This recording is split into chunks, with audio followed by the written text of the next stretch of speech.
La crise financière sévit dans la France entière et touche même un lieu jadis symbole de l'opulence, le château de Versailles.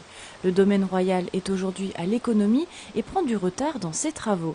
Initialement prévu pour 2012, la dernière phase du Grand Versailles démarrera au plus tôt en 2014.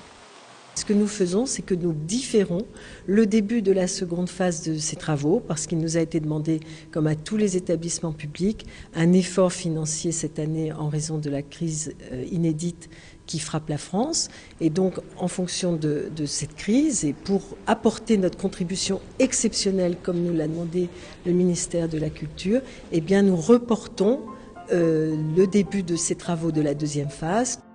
Le château de Versailles prendra en charge un tiers du budget de cette ultime étape, dont le montant global s'élève à 171 millions d'euros.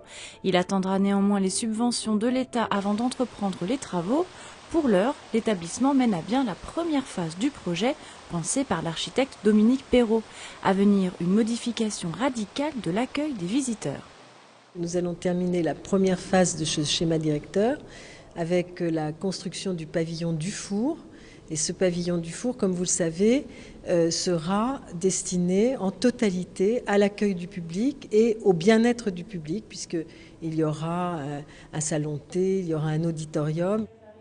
Catherine Pégard, présidente du château de Versailles depuis un an, insiste. Il ne s'agit pas d'abandon, le Grand Versailles est maintenu et l'offre culturelle enrichie.